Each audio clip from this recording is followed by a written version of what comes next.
Hello everyone. हम लोगों ने अभी लास्ट वीडियोस में अपना चैप्टर फर्स्ट समअप किया था, जिसमें हमने सारे एनसीईआरटी के सॉल्यूशंस किए थे एक एक करके। अब हम स्टार्ट करते हैं चैप्टर नंबर सेकंड। ये अपन लोगों के पूरे क्लास 12 में सबसे इम्पोर्टेंट चैप्टर्स में से आते हैं, चैप्टर फर्स्ट एंड सेकंड। इनमें से अब यही है कि समझना इनको डिफिकल्ट है, इनके क्वेश्चंस बहुत घूम के आते हैं, इसीलिए इनमें एनसीईआरटी सॉल्यूशन आपको सबसे ज़्यादा मतलब सजेस्ट किया जाता है कि एनसीईआरटी सॉल्यूशन तो कम से कम आपको आना ही चाहिए इनका अच्छे से। अब हम स्टार्ट करेंगे chapter number second, electrostatic potential and capacitance. सबसे इम्पोर्टेंट टॉपिक है ये कैपेसिटेंस वाला, थ्योरी लेक्चर्स में आप पढ़ लेना। इसका हम chapter first question number first start करते हैं। क्वेश्चन क्या कहता है, पढ़ते हैं। Two charges 5 × 10⁻⁸ coulomb and -3 × 10⁻8 coulomb are located 16 centimetre apart. मतलब दो चार्जेस दिए हैं हमको और उनको एक दूसरे से 16 सेंटीमीटर की दूरी पर रखा गया है। At what point on the line joining the two charges is the electric potential 0? अब अपन लोगों को क्वेश्चन क्या पूछा है, ऐसा कौन सा पॉइंट है उन चार्जेस की लाइन ज्वाइनिंग पे, बोले तो मतलब जिस लाइन पे वो दोनों पॉइंट ज्वाइन हो रहे हैं उस लाइन पे ऐसा कौन सा पॉइंट है जहाँ पे इलेक्ट्रिक पोटेंशियल हमारा ज़ीरो हो जाएगा। ज़ीरो हो जाएगा तो बोला तो चार्ज फर्स्ट और चार्ज सेकंड के द्वारा जो अपन लोगों को पोटेंशियल लगाया जा रहा है, या तो वो एक दूसरे के इक्वल होना चाहिए। ज़ीरो की कंडीशन हम लोगों ने क्या पढ़ी, या तो कुछ हो ही ना, पर हमको तो क्वेश्चन में चार्जेस गिवन है। अब चार्जेस तभी होने चाहिए जब वो इक्वल एंड अपोजिट फोर्सेस लगा रहे हैं, अपोजिट एंड इक्वल, तभी तो हमारा ज़ीरो हो जाएगा। वही क्वेश्चन हम उसका सिचुएशन ड्रॉ करते हैं। मैंने लास्ट वीडियोस में सब में सजेस्ट किया है कि पिक्टोरियल रिप्रेजेंटेशन ज़रूर करें, तो हम रिप्रेजेंट करते हैं। एक हमारा चार्ज है Q1 और एक चार्ज है हमारा Q2, ठीक है। इन दोनों के बीच में हमको कितना डिस्टेंस दिया हुआ है, 16 सेंटीमीटर। Q1 का हमको मैग्नीट्यूड दे रखा है, यहाँ पे लिखते हैं गिवन। Q1 का हमको मैग्नीट्यूड दिया गया है 5 × 10⁻8 कूलम। Q2 का मैग्नीट्यूड दिया गया है -3 × 10⁻8 कूलम। और इनके बीच की जो डिस्टेंस है R, जो हमने मानी है वो हमको दे रखी है 16 सेंटीमीटर। अब हमको कहा गया कि इनकी लाइन ज्वाइनिंग, ये जो लाइन है जो इनको ज्वाइन करी है उस पर पॉइंट निकालना है। वो लाइन हमारी एक्सटेंड भी तो हो सकती है, यानी कि ये इन्फिनिटी तक जा रही है, इस तरफ भी ये इन्फिनिटी तक जा रही है। तो हम इनमें दो केसेस लेंगे। एक तो जो पॉइंट उन दोनों लाइंस के क्या हो, बीच में हो, जहाँ पे हमारा पोटेंशियल क्या हो, ज़ीरो हो। और एक जो हमारे इन दोनों पॉइंट, एक जो पॉइंट जो हमारा इन दोनों चार्जेस के बाहर हो, यानी कि इन दोनों चार्जेस के आउटसाइड लाई कर रहा हो। तो दोनों केसेस लेंगे। सबसे पहले हम मान लेते हैं, सपोज करते हैं कहीं पे भी पॉइंट ले सकते हैं हमने लिया x1, ठीक है, x1 पॉइंट लिया और एक लिया x2 पॉइंट। इन दोनों पॉइंट पे हमको चेक करना है कहाँ पे ज़ीरो है, ये हमने एज्यूम कर लिया। इस तरफ भी ले सकते हैं, इन्फिनिटी पे भी, कहीं पे भी हम ले सकते हैं। x1 लिया, अब हम एज्यूम करते हैं, लेट अस अज्यूम कि इस x1 पॉइंट से लेकर Q2 पॉइंट तक हमारी जो डिस्टेंस है वो डिस्टेंस क्या है, x डिस्टेंस है यहाँ से यहाँ तक की। तो सिंपल सी बात है, जब टोटल 16 है, यहाँ से यहाँ तक की x है, तो ये कितनी हो जाएगी, 16 - x, ठीक है। ये हो गया। अब हमारे पास जो हमें चाहिए वो सब कुछ मिल गया। अब मिल गया तो स्टार्ट करते हैं। अपन लोगों को थ्योरी क्लासेस में हम लोगों ने पढ़ा हुआ है कि जो पोटेंशियल होता है ड्यू टू पॉइंट चार्जेस, वो उसका फॉर्मूला क्या होता है हमारा, KQ/X, जहाँ पे हमारे K की वैल्यू क्या होती है, K की वैल्यू होती है 1/4πε0 × Q/X, ठीक है। अब हम निकालते हैं, दो हमें कंडीशन दे रखी है। सबसे पहली कंडीशन है एट पॉइंट x1, पहले हम x1 के लिए यूज करते हैं। उसमें फॉर्मूला क्या है हमारा, यही फॉर्मूला लगाएंगे। तो हमको सिंपल सी बात है, x1 एक ऐसा पॉइंट है जिस पर इस वाले चार्ज के थ्रू, Q1 चार्ज के थ्रू जो फोर्स लगाई जा रही है वो Q2 चार्ज के थ्रू जो फोर्स है उसकी क्या है, इक्वल है। या फिर इन दोनों की फोर्स का सम यानी इन दोनों की पोटेंशियल का सम जो हमारा क्या है वो 0 है। कैसी भी करके लिख सकते हैं हम, 0 वाला लेकर चलते हैं या इक्वल वाला, कुछ भी ले लो।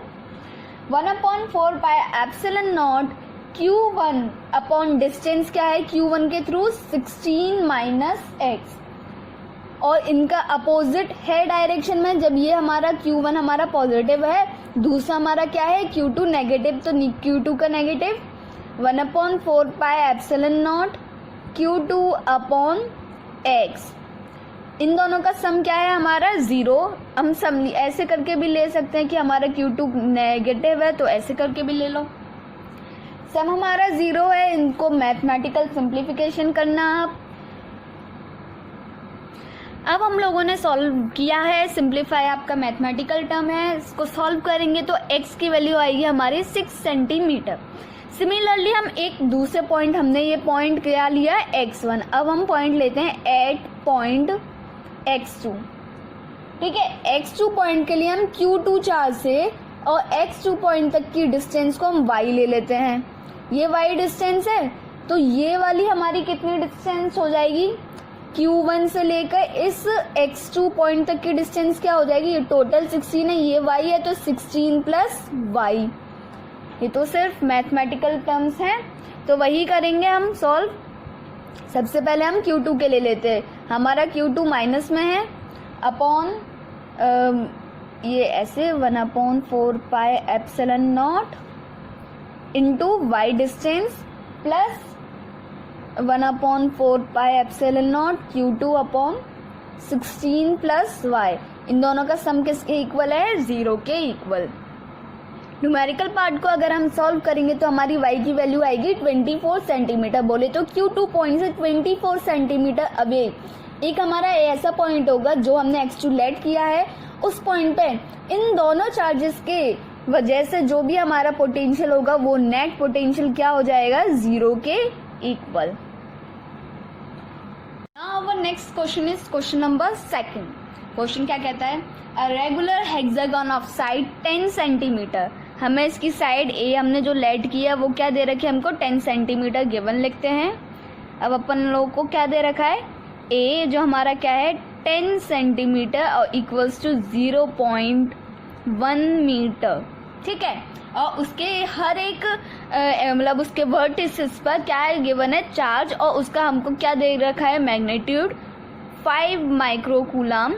ठीक है, और अब हमको बताना है कि उन सारे के मतलब हेक्सागोन के तो 6 वर्टिसेस होते हैं, तो उन सारे 6 चार्जेस के थ्रू सेंटर पर कितना पोटेंशियल आ रहा होगा।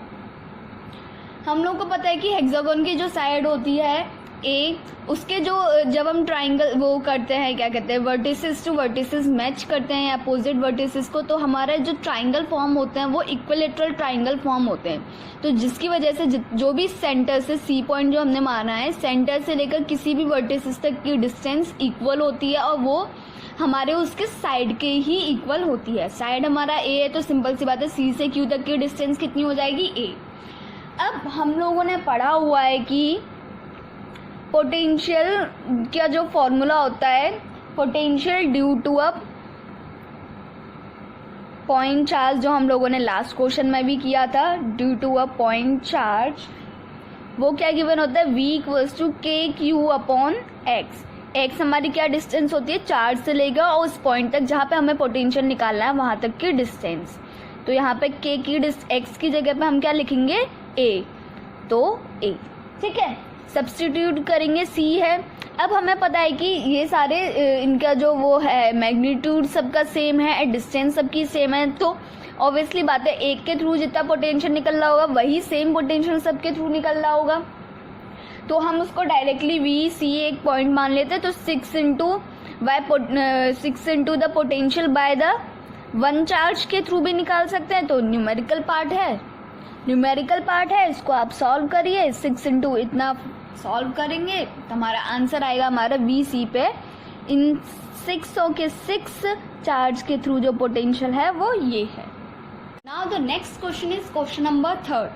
क्वेश्चन क्या कहता है, 2 charges +2 microcoulomb and -2 microcoulomb are placed at a point A and B। Visualisation साथ के साथ करते हैं। एक पॉइंट है A और एक पॉइंट है B, जहाँ पे Q1 और यहाँ पे Q2 चार्ज रखा हुआ है। Q1 का मैग्नीट्यूड क्या है, +2 माइक्रोकूलम, और Q2 का मैग्नीट्यूड क्या है, -2 माइक्रोकूलम। A और B पॉइंट पर रखे हैं और वो एक दूसरे से कितनी डिस्टेंस की दूरी पर हैं, इनके बीच की डिस्टेंस है 6 सेंटीमीटर। R हमारा क्या है, 6 centimetre. Identify N equipotential surface of the system. अब हमें बताना है इक्विपोटेंशियल सरफेस कहाँ पर होगी। तो सिंपल सी बात है, फर्स्ट क्वेश्चन में अपन लोगों ने क्या किया, इक्विपोटेंशियल सरफेस का बोले तो जहाँ पे पोटेंशियल 0 हो, और हमने फर्स्ट क्वेश्चन में भी पोटेंशियल 0 एक पॉइंट पे निकाला था, वो कहीं x मान के किया था। अब यहाँ पे हमें दिख रहा है कि सिमेट्री बननी है, यहाँ पे +2 माइक्रोकूलम है, इक्वल एंड अपोजिट, यहाँ पे -2 माइक्रोकूलम है। तो इनका जो भी डिफरेंस, जो भी इक्विपोटेंशियल सरफेस और जो भी हमारा नल पॉइंट होगा वो कहीं ना कहीं सेंटर पे होगा। सेंटर है ये O पॉइंट मान लेते हैं, यहाँ से 3 सेंटीमीटर अपार्ट, यहाँ से भी 3 सेंटीमीटर अपार्ट। तो यहीं पर हमारा कोई ना कोई ऐसी सरफेस होगी जो हमारा क्या होगा, जहाँ पे पोटेंशियल 0 होगा। तो यहीं पे हम कोई प्लेन बना लेते हैं, 3D में विजुलाइज कर लेते हैं। यहाँ पे कोई प्लेन है, ठीक है, ये प्लेन पे यहाँ पे हमारी क्या हो जाएगी, पोटेंशियल 0 हो जाएगी। अब वो कैसे होगी, सपोज करते हैं यहाँ पे कोई हम P पॉइंट मान लेते हैं, कहीं पे भी प्लेन पे कहीं पे भी P पॉइंट मानते हैं। A से लेकर के P तक की डिस्टेंस, यानी कि Q1 से लेकर P तक की जो डिस्टेंस होगी वही इक्वल डिस्टेंस हमारे यहाँ पे होगी, क्योंकि सेंटर से भाई इक्वल डिस्टेंस पर हैं, यहाँ से भी इक्वल डिस्टेंस हो जाएगी। Distance equal, charges equal and opposite. हम यहाँ से क्या निकाल सकते हैं कि जो हमारा पोटेंशियल होगा V कहीं VP पे या V सेंटर पे, वो हमारा KQ/X और माइनस का KQ/X, तो वो इक्वल टू में हमेशा क्या आएगा, 0। तो इस प्लेन पे कहीं पे भी अगर हम पोटेंशियल निकालेंगे इन दोनों चार्जेस के थ्रू, वो क्या आएगा, 0। तो हमने क्या निकाल लिया, इक्विपोटेंशियल सरफेस बना दी। अब इसको थोड़ी थ्योरेटिकल लिखते हैं। Equipotential surface has same potential और 0 potential, same potential at every point on it. उसके कहीं पे भी पॉइंट लेंगे उसका नेट पोटेंशियल 0 या फिर सेम निकलेगा। अब सेम निकलेगा पर एक चार्ज पॉजिटिव एक नेगेटिव चार्ज, तो नेगेटिव, तो हमारा क्या आ जाएगा, 0। ठीक है, ये हमारा क्या है, प्लेन पासिंग थ्रू सेंटर, और सेंटर क्या है, एज ए परपेंडिकुलरली रखा हुआ है। ठीक है, ये आप लिख लेना, plane passing through centre and perpendicular to line joining AB। ये हमारा क्या हो गया, इक्विपोटेंशियल सरफेस। फर्स्ट पार्ट हमारा हो गया। अब हमारा सेकंड पार्ट क्या कहता है कि what is the direction of electric field at every point on the surface. अब हमें ये जो सरफेस है इस पे हमें क्या निकालनी है, इलेक्ट्रिक फील्ड निकालनी है, हर एक पॉइंट पे बतानी है, मतलब इलेक्ट्रिक फील्ड किस डायरेक्शन में होगी। अपन लोगों ने थ्योरेटिकल लेक्चर्स में पढ़ा हुआ है कि इक्विपोटेंशियल सरफेसेस पर जो हमारी वो इलेक्ट्रिक फील्ड होती है वो परपेंडिकुलर डायरेक्शन में होती है। नहीं पढ़ा तो डिस्क्रिप्शन बॉक्स में लिंक गिवन है, आप वहाँ पर जाइए और विजिट कीजिए हमारा चैनल एप्श्योर एक विश्वास, जहाँ पे थ्योरेटिकल लेक्चर्स में इक्विपोटेंशियल सरफेसेस पर बहुत अच्छी वीडियोज़ हैं। तो हम वहाँ पे यहाँ पे हम आते हैं वापस क्वेश्चन में कि क्वेश्चन Q1 के थ्रू जो हमारा इलेक्ट्रिक फील्ड लग रहा होगा वो अपोजिट डायरेक्शन में, इस डायरेक्शन में लग रहा होगा, और Q2 के डायरेक्शन में, क्योंकि ये नेगेटिव है, इसका इक्विपोटेंशियल सरफेस इस डायरेक्शन में लग रहा होगा। पैरेललोग्राम अगर हम लॉ लगाएंगे तो यहाँ पे जो हमारा इलेक्ट्रिक फील्ड निकलेगा, नेट इलेक्ट्रिक फील्ड, यहाँ पे लिखते हैं E+Q, E- और नेट इलेक्ट्रिक फील्ड इस डायरेक्शन में निकलेगा, जो हमारा प्लेन के क्या होगा, परपेंडिकुलर होगा। प्लेन के परपेंडिकुलर होगा, हमें पता चल गया इलेक्ट्रिक फील्ड किस डायरेक्शन में है, इस डायरेक्शन में, और प्लेन के परपेंडिकुलर। तो हम बता सकते हैं हर एक पॉइंट पे इलेक्ट्रिक फील्ड इसी डायरेक्शन में होगा और हमेशा क्या होगा, perpendicular.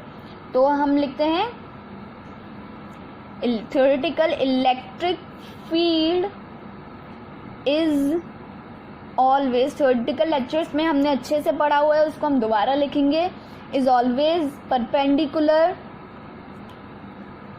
to the equipotential surface in any region, किसी भी रीजन में, in any रीजन वहाँ पे इक्विपोटेंशियल सरफेस की क्या होगी, perpendicular direction. Now the next question is question number 4। क्या कहता है क्वेश्चन, देखते हैं।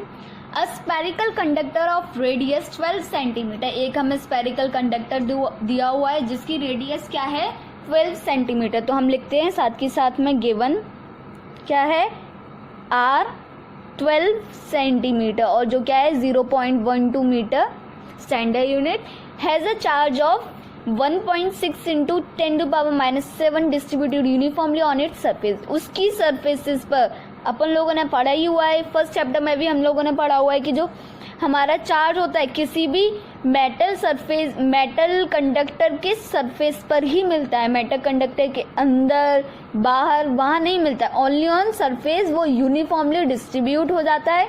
तो वो क्यू हमारा कितना हो गया, 1.6 इंटू 10⁻⁻7 कूलम। अब हमको इलेक्ट्रिक फील्ड 3 जगह निकालना है, एक तो इसके इनसाइड हम कोई पी इनसाइड पॉइंट मान लेते हैं, एक हमें just outside the sphere, just outside बोले तो जस्ट उसके सरफेस पे PS, और एक हमें निकालना है पॉइंट जो इस रेडियस के कहाँ हो, 18 सेंटीमीटर अवे हो और P आउटसाइड। तो हमें 3 पॉइंट निकालने हैं। सबसे पहले अपन लोगों ने पढ़ा हुआ है इंटरनल पे, फर्स्ट चैप्टर में भी हम लोगों ने किया हुआ है, इलेक्ट्रिक फील्ड हमारा किसी भी स्पेरिकल सरफेस या किसी भी कंडक्टर के अंदर, inside any conductor, metal conductor, electric field is 0। हमारा इलेक्ट्रिक फील्ड क्या होता है, 0। तो ये तो हमको डायरेक्टली पता चल गया। इनसाइड अ मेटल स्फीयर जो हमारा electric field at P inside जो है वो हमारा क्या हो जाएगा, 0। अब B पॉइंट है just outside the sphere on surface. तो हम लोगों ने फॉर्मूला तो पढ़ा हुआ है यहाँ पे इलेक्ट्रिक फील्ड का, इलेक्ट्रिक फील्ड ऑन सरफेस या PS जो है वो हमारा क्या हो जाए, KQ/R²। K हमारा 1/4πε0 इंटू Q हमारा क्या है 1.6 इंटू 10⁻⁻7/R² बोले तो 0.12 का होल स्क्वायर। न्यूमेरिकली सॉल्व करेंगे, इसका आंसर आएगा 10⁻⁻5 न्यूटन पर कूलम। सिमिलरली सी पार्ट है 8.18 centimetre away from the sphere. अब हमें सेंटर से 18 सेंटीमीटर क्या लेना है, अवे पॉइंट लिया है हमने, 18 सेंटीमीटर है तो वो कितना हो जाएगा 0.18 मीटर। इसको सॉल्व करेंगे, अब लिखते हैं आउटसाइड द स्फीयर, और इनके जो फॉर्मूले के प्रूफ हैं या जो हमारा इनसाइड वाला प्रूफ है ये आपको थ्योरेटिकल लेक्चर्स में मिल जाएगा, उसमें प्रूफ भी किया हुआ है हम लोगों ने। P आउटसाइड हमारा कितना है, KQ/R², K हमारा 1/4πε0, Q हमारा 1.6 इंटू 10⁻⁻7, R² 0.18 का होल स्क्वायर। न्यूमेरिकली सॉल्व करेंगे, इसका आंसर आएगा 4.4 इंटू 10⁴ न्यूटन पर कूलम। तो ये हमारे तीनों आंसर हो गए, P outside, P on the surface और P इनसाइड, वो E inside. Now the next question is question number 5 और आज का लास्ट क्वेश्चन। तो हम स्टार्ट करते हैं। A parallel plate capacitor with air between the plates has a capacitance of 8 picometer। एक हमको पैरेलल प्लेट क्या दे रखा है, कैपेसिटर दे रखा है। कैपेसिटर का हमको पता ही है, ये होता है सिंबल। तो ये इसकी हमें कैपेसिटेंस, इसके बीच की हम डिस्टेंस मानते हैं, अपने अकॉर्डिंग ले लेते हैं। इनके बीच की डिस्टेंस हमको कितनी दे रखी है, डिस्टेंस D, हाँ D ही है, हम D लेट करते हैं D। उसके बाद में हम इनका एरिया जो हमें फॉर्मूले में ज़रूरत होती है, एरिया लेट कर लेते हैं A, क्योंकि हमको पता है कि कैपेसिटेंस का फॉर्मूला क्या होता है, कैपेसिटेंस इक्वल्स टू, जो हमें C से डिनोट करते हैं, C इक्वल्स टू ε0 A/D। और जो हमको क्वेश्चन में क्या गिवन है 8 पिको फेरेड। 8 पिको फेरेड हमको क्या गिवन है, पहले से ही ये गिवन है, इस कंडीशन है। अब हमको क्या है, कंडीशन दी है। अब हमें पूछा है कि कैपेसिटेंस कितना हो जाएगा जब इनकी प्लेट्स के बीच की डिस्टेंस को रिड्यूस कर देंगे हम हाफ, उसका हम रिप्रेजेंट कर लेते हैं, सपोज करें ये, और इसके हाफ ये डिस्टेंस। एरिया तो वही रहेगा, बस डी अब चेंज होके क्या हो जाएगा d/2 जो हमारी डिस्टेंस है। एरिया वही रहेगा, एरिया इक्वल्स टू ए। और बोला है कि उसके अंदर हमने एक जो वो है डाइलेक्ट्रिक सब्सटेंस डाला है, जिसका जो हमारा डाइलेक्ट्रिक कांस्टेंट K है वो हमें 6 गिवन है। तो न्यू कैपेसिटेंस का हम फॉर्मूला लेते हैं, न्यू